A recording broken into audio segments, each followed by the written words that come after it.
In this video, we're covering ACM identities. Identities can be added to ACM using the following methods. You can do a direct access to ACM using the web interface and add identities manually directly into the application. You can use LDAP collaboration, most known as Active Directory, so you can bring information from Active Directory to ACM. Mapping the fields from Active Directory to ACM, and you also can filter information from the Active Directory, so isolating a group that you want to bring it in. Same goes for SQL collaboration, always going from the third party to ACM, so SQL mapping fields as well. Oracle is another collaboration that you can utilize by mapping fields in, again, SQL or Oracle databases and moving that, syncing that with ACM. CSV collaboration, so if you have maybe a legacy application, a legacy database, and is not compatible with anything above you seen here, you could utilize also CSV collaboration to bring information from the CSV file into ACM. Another option is also REST API. This is the only option that is bi-directional, so you can bring information into ACM, but you can also send information out of ACM into a third-party application. In that case, software development is required. Avigilon does provide a full REST API documentation on that. Okay, so I'm just logged into ACM. This is the main screen. I'm going to go ahead and go here to identities. Click in identity. Can I click in identities right there? This screen comes up. So right here you can search for last name, first name. Internal number is the credential or token badge number.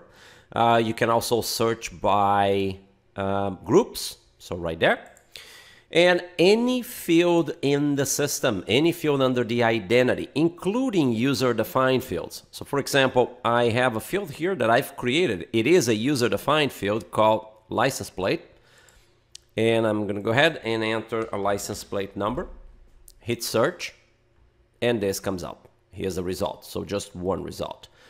Clear search right there. I can go ahead and search again. If you just hit the search button, it will bring everything that you have in your database. So be careful with that. So if you have thousands of records, obviously this option will take a little longer to load. It will load certain number of items per page, but it will take a little bit longer to load. My system has a very limited number, so it runs very quickly. One thing that you're going to notice, if I search for a field, so for example, I'm going to go ahead and look for group accounting, hit search. Notice that there is this button right here called Destroy Batch. You got to be very careful with that. If you're logged in using the admin account, this account right here, the admin account, if you're using that account and you do a search using a specific search criteria, this button will display. If you click this button, all the records in the search result found here will be destroyed. So be careful with that. For all other users, you have to enable that feature, so be very careful. Now, go ahead and clear search that. You see that that button disappeared. If I just do a regular search, that button is not there. Okay? It's only when you search for a criteria. So for example, let's go ahead and search for all the identities that have a status active. So clear search, go to status, active, search. Here they come, 16, and the button is there. So be careful with that. So all right, I'm going to go ahead and get into a record. So you get in one of those records. Photo right there. So you can enter photo in ACM. At minimum, you need to enter name, first name, and last name. That's the minimum. All these other drop-down fields here are defined by the user. So you can go and change this functionality.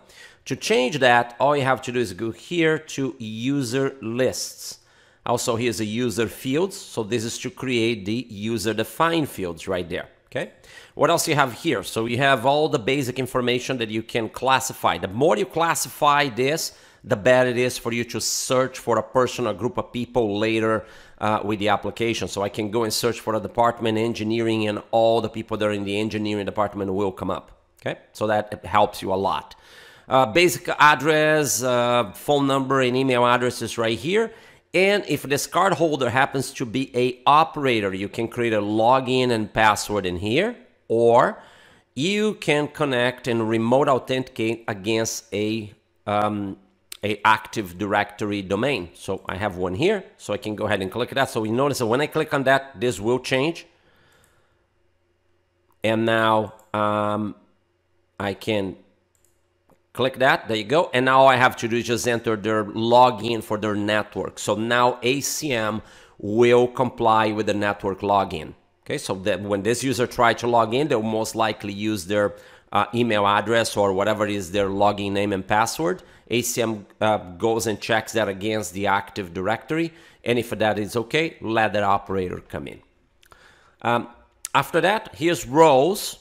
Roles is where you go in and let people have access to doors, locations, or even the software itself. So let's say that Donald here is an operator, is a security guard. I could go and give him the permissions for predefined permissions that I have here for my security guards, and this will allow him to access the software and do things to it. If I want to give people access to doors, so for example, this one here, elevator, I want to give Donald here access to the elevator 6th floor. So I just highlight that, click the button and move it over. If you want to do multiple, just hold Control in your keyboard and go ahead and select what items you want. Okay. Once you have all the items over here, go ahead and hit save, and that should do it. Okay. After that, you're going to give them a credential. So when you hit save, what you're going to see is that the system will automatically bring you to the tokens. Okay. So right there. So now I can go here and give him a token. So Donald just happens to have a token. I'm going to go ahead and disable this. So let's say that he lost this token. I can go ahead and click in over here and inactivate that token. Okay, so now that token will no longer work in the system, and hit save. To give him a new token, here at the bottom you have add token. So click on that. And here's what you're going to notice. Depending what version of ACM you're running, and if you have Verdi integration for biometric readers, you have this option here, token type. So I can click in here and click in Verdi biometrics, and this will initiate the biometric enrollment. So if you have the fingerprint scanner, it will allow you to now go and capture the fingerprint of that person. If not, all I have to do here is just go ahead and enter a token number. So let's say I'm going to go ahead and enter that. PIN number, if I'm using keypad readers, I could do that. And then never expire, I'm going to go ahead and use that and just hit save. And that's it. Now he has an inactive token right there, which is great for you to track tokens. And this is an active token. The individual could have multiple tokens activated if you allow them to do. If not, and you can restrict that under system settings. There's an option in there for you to restrict the amount of credentials that someone can have. Okay. After that, groups here. So groups allow you to group people by groups. So later on, I can apply different settings in bulks into groups. So I can just either move the group right here. So click on the group and move it over. Or when I can go to the group itself and add people into that group. Okay. Photos. Let's leave that page. So here's the photo. I can capture the photo by uploading a photo from a file, or I can capture the photo using a webcam or a camera that is installed in here. Keep in mind that if you have your smart device or a mobile phone or a tablet and you want to capture the photo of the person out in the field, you can actually log in ACM using mobile devices and utilize the onboard camera to capture that photo. So it's pretty handy. Here's badge. So if you have the badge designer enabled in your system, you'll be able to create a badge design. This will populate the information from the badge, so you can create a badge in multiple ways, front and back, and that is multiple badges, so you can assign a badge or different types of badges for users. You can use different colors, whatever you need to do. Timed access is a very handy and limited feature. So this feature allows you to open or to give access to someone for a door for a particular time frame where is a configuration that you configure and forget. So this will allow the person, let's say, I want Donald here to have access to the lab door tomorrow between the hours of 9 and 10. So I can go here and just configure that to be 9. And then over here, we'll go ahead and give them access until 10 o'clock. Once I do that, I can go ahead and enter a name for that, hit add. This will be saved over here. So let's go ahead and call this test, and I can go ahead and hit save, and you will see that this line is right here. So now this is active because I said from today until tomorrow. So he'll have 24 hours access to this door. After that, you will automatically lose access to this door. So pretty handy one-off kind of feature. I said this is limited because you have to be careful not to use this as a default way of giving people access. For that, you want to use roles and access groups.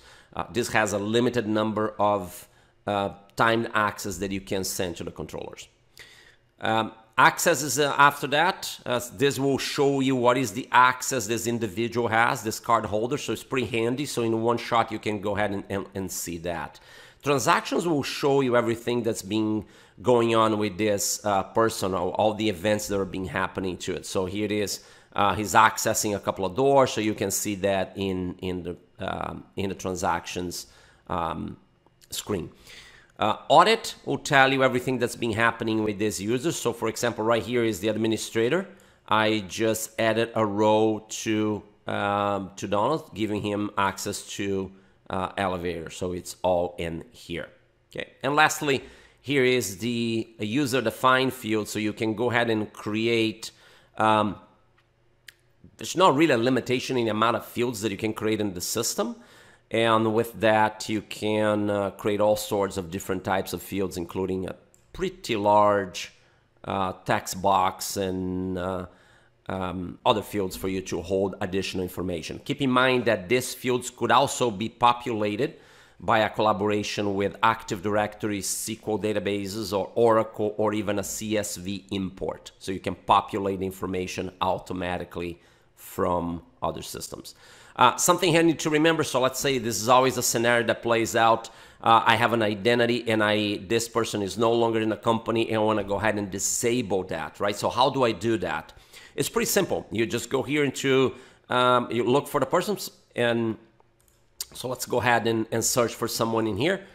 So I can go and say, I want to search from everyone in the accounting department, and on that, I'm looking for Daisy Duke. So, okay, here's Daisy, and I want to disable the account. All you have to do, very easily, you just go in here and say inactivate. Just choose that option, hit save, and now all the credentials, PIN numbers, and even if this person was a operator, all those access will be automatically disabled.